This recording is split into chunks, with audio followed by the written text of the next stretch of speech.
നമസ്കാരം. കണ്ടാലും കൊണ്ടാലും അറിയാത്ത ചില ആളുകളുണ്ട്. ആ ഒരു വിഭാഗത്തിൽപ്പെട്ട ഒരു ടീമാണ് അമേരിക്കൻ പ്രസിഡന്റ് ഡൊണാൾഡ് ട്രംപിന്റെ ടീം എന്ന് നമുക്ക് പറയേണ്ടി വരും. എന്തായാലും നേരത്തെ ഇസ്രായേലിനെ വെച്ച് ചെറുതായി ഒന്ന് പിച്ചു നോക്കി. ഇസ്രായേലിന് നല്ല മാന്ത് കിട്ടിയപ്പോൾ അവർ പരിപാടി നിർത്തി. പോരുന്ന പോക്കിൽ ഇറാൻ ഹോർമൂസിന് സമീപം അമേരിക്കയുടെ ഒരു അപ്പാച്ചെ ഹെലികോപ്റ്റർ വെടിവെച്ചിട്ടു. ഇത് അമേരിക്കക്ക് സഹിക്കാൻ കഴിയാത്ത ഒരു സാഹചര്യം ഉണ്ടായി. ആദ്യം അമേരിക്ക പറഞ്ഞു ഇറാൻ ആക്രമിച്ചതല്ല, സാങ്കേതിക പ്രശ്നങ്ങളാണ് എന്നാണ് പറഞ്ഞത്. പിന്നീട് ഇറാൻ തന്നെയാണ് അത് ആക്രമിച്ചത് എന്ന കാര്യം ഉറപ്പായി.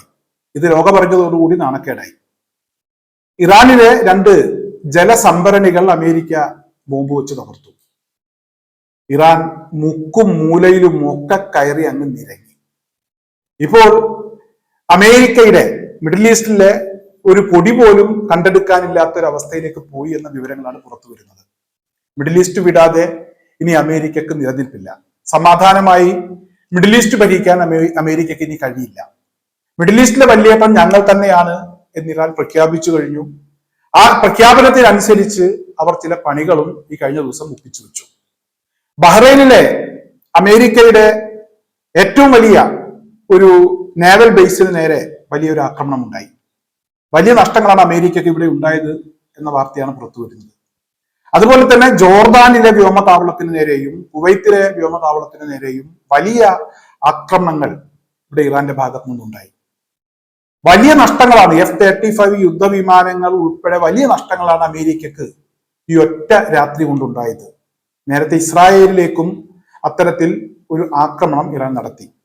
നെവാറ്റിം എയർബേസിന് നേരെ നടത്തിയ ഒരു ആക്രമണത്തിൽ നിരവധി F-35 യുദ്ധവിമാനങ്ങൾ അത് തവിട് പൊടിയായി എന്ന വിവരങ്ങളാണ് പുറത്തു വന്നത്. എന്തായാലും ഇസ്രായേലും അമേരിക്കയും അവർക്കുണ്ടായിട്ടുള്ള നഷ്ടങ്ങളെ കുറിച്ചുള്ള വിവരങ്ങൾ പുറത്തുവിട്ടിട്ടില്ല. ആ നഷ്ടങ്ങളെ കുറിച്ചുള്ള വിവരങ്ങൾ ഇറാൻ എന്തായാലും മറച്ചു വെച്ചിട്ടുമില്ല. ഇനിയും ഞങ്ങളുമായി യുദ്ധം ചെയ്യാനാണ് ഉദ്ദേശമെങ്കിൽ ഇതേ രീതിയിൽ തന്നെ അല്ലെങ്കിൽ ഇതിനേക്കാൾ മികച്ച രീതിയിലുള്ള തിരിച്ചടി ഉണ്ടാകും എന്നാണ് ഇറാൻ പറയുന്നത്. അമേരിക്ക വെടിനിർത്താം, യുദ്ധം നിർത്താം എന്നൊക്കെ ഒരു ഭാഗത്ത് പറയുമ്പോൾ മറുവശത്തുകൂടെ ചതിയിലൂടെ ചില നീക്കങ്ങൾ നടത്താനാണ് അമേരിക്ക ഉദ്ദേശിക്കുന്നത്. എന്തായാലും ട്രംപ് തന്നെ കഴിഞ്ഞ ദിവസം ഒരു കാര്യം വളരെ കൃത്യമായി പറഞ്ഞിട്ടുണ്ട്. ഇറാനിലെ സമ്പുഷ്ടീകരിച്ച യുറേനിയം പിടിച്ചെടുക്കുക എന്നുള്ളത് വലിയ അപകടം പിടിച്ച പണിയാണ്. സൈനികരുടെ ജീവൻ അപകടത്തിലാകും, വലിയ ആപത്ത് വിളിച്ചു വരുത്തുന്ന ഒരു പരിപാടിയായിരിക്കും. അതുകൊണ്ട് ആ പരിപാടിക്ക് തൽക്കാലം ഇല്ല എന്ന് ട്രംപ് പറഞ്ഞിട്ടുണ്ട്. ഇനി എന്തിനാണ് ട്രംപ് ഈ യുദ്ധം ഇങ്ങനെ വലിച്ചു നീട്ടി കൊണ്ടുപോകുന്നത് എന്ന് ചോദിച്ചാൽ, ഇടക്കും തലക്കും രഹസ്യമായി ഇറാനെ ആക്രമിക്കുന്നത് എന്ന് ചോദിച്ചാൽ, എന്താണ് ട്രംപിന്റെ മനസ്സിലിരിപ്പ് എന്നുള്ളത് നമുക്കൊന്നും പറയാൻ കഴിയില്ല. ട്രംപിന് മാത്രമേ പറയാൻ കഴിയൂ. ഇടക്കിടക്ക് മലക്കം മറിഞ്ഞും അങ്ങോട്ടും ഇങ്ങോട്ടും ചാഞ്ചാടിയും ഇസ്രായേലിനെ കുറ്റപ്പെടുത്തിയും പിന്നീട് അനുകൂലിച്ചും ഇസ്രായേലിന്റെ പ്രധാനമന്ത്രിയേക്കാൾ ജനസമ്മതി തനിക്കാണെന്ന് പറഞ്ഞുമൊക്കെ ട്രംപ് രംഗത്തെത്തുന്നുണ്ട്. പക്ഷെ ഇതൊന്നും ഞങ്ങളെ ബാധിക്കുന്ന വിഷയമല്ല.